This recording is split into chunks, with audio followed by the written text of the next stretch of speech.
Next headline now, rate hike rage, a lot of noise, says RBA. Reserve Bank Governor Michelle Bullock has labelled the furor over rapid-fire interest rate hikes a lot of political nonsense and a lot of noise from the general public, end quote, telling an international conference that Australian households are, quote, actually in a pretty good position, end quote. Oh, well, that's really interesting given our poll just showed that 66% of Australians reckon they're in a worse position, particularly under this particular government. Where is she getting her data from? Well, I think she's getting her data from her own pay packet. That she's doing well, so she assumes everyone else must be doing well. As the Deputy Governor, she was earning just over $800,000 last year, and that was a 12% increase on the year before. And now, as Governor of the Reserve Bank, if you include superannuation, she'd be on over $1 million a year. And so, of course, she says Australians are doing pretty well. I don't know what these people are talking about. It's actually quite a smooth ride. Is it any wonder we end up in the positions we do when the people making the decisions have no understanding of what everyone else is going through? We'll move on to the Canberra Times now, where it says Foster takes top job. We all know about Mike Pizzulo. Poor old fella got the arse.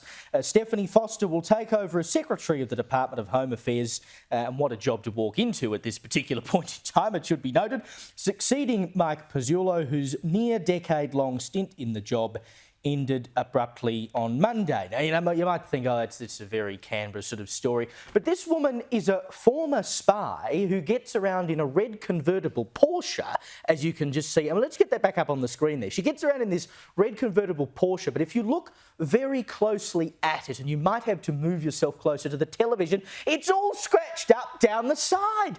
What on earth are you doing driving around in a red Porsche that's all dinged up? Is she trying to give the impression that, she's an one of us? everyday man. Like, come on. One You've of got us. a Porsche. One of Surely us. you can polish the thing up a bit. Let's look at the front page of tomorrow's Daily Telegraph. Exclusive. Here's the headline: Live where you work. Push to save homes just for frontline staff.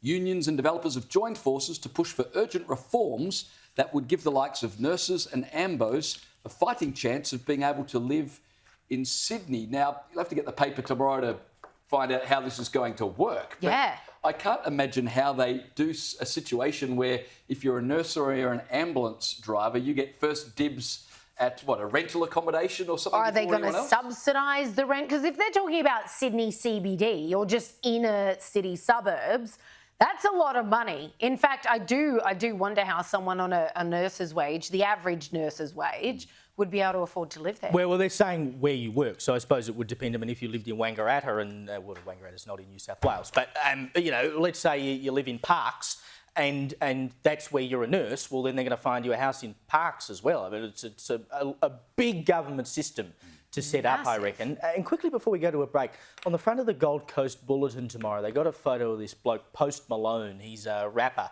But apparently he's turned up to his gig on the Gold Coast in his pyjamas. And the bloke, as you can see there, has face tattoos. I mean, he looks like a deadbeat. It's like he's slept on the street all night and he just wandered in for his gig. I want to know who gave him the sunflowers. I think he's got a song called Sunflowers. I don't know. Look, I'm not totally up with it. But look, clearly you are. A, he needs a haircut. B, I've seen better face tats out the front of the magistrates' court. I just think they're fairly conservative pyjamas for a performer of that nature.